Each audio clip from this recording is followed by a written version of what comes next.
మన నక్షత్రం స్వాతి నక్షత్రం అనుకోండి, తెలిసిపోతుంది కదా మన నక్షత్రం ఏంటి అనేది.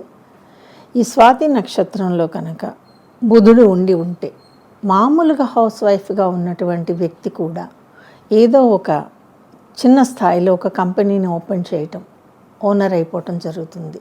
ఇది స్వాతి నక్షత్రంలో బుధుడు ఉండటం వల్ల జరిగేటటువంటి ప్లస్ పాయింట్. ఒకవేళ మన పిల్లల నక్షత్రాలు స్వాతి నక్షత్రం అయితే కనుక దీంట్లో ఇంకో చిన్న పాయింట్ ఉందండి.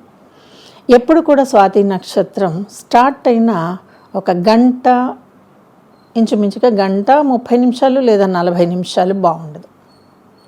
కాబట్టి స్వాతి నక్షత్రం స్టార్ట్ అయిన ఆ గంట 40 నిమిషాలు పక్కకి పెట్టేసేస్తే తర్వాత నుంచి ఉండేటటువంటి స్వాతి నక్షత్రంలో ఆ నక్షత్రంలో బుధుడు ఉండాలి, ప్లేస్మెంట్ అక్కడ బుధుడు ఉండాలి. పిల్లలు అన్డౌటెడ్లీ అండి మంచి తెలివితేటలు, ఆ తెలివితేటల్ని మించినటువంటి స్కిల్ కలిగి ఉండటం, ఒక పొజిషన్ని హోల్డ్ చేయటం, ఇది వాళ్ళకి బై బ్లడ్ వచ్చేసినట్లే. చెప్పాను కదండి, మామూలుగా ఒక హౌస్ వైఫ్గా ఉన్నటువంటి మహిళ అయినా సరే ఒకవేళ తన నక్షత్రంలో స్వాతి అయ్యుంటే, స్వాతిలో బుధుడు ఉంటే ఆమెమి గ్రాడ్యుయేట్ కావాల్సిన అవసరం కూడా లేదు.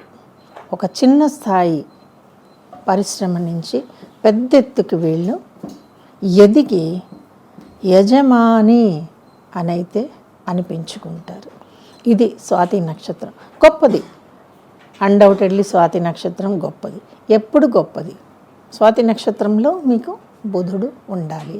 కాబట్టి పిల్లలకి పేర్లు పెట్టుకునేటప్పుడు మనము స్వాతి నక్షత్రం కదా, మొదటి పాదం కదా, అక్షరం పెట్టేద్దామా అనుకునే ముందు అందులో ఎవరున్నారో చూసుకోండి.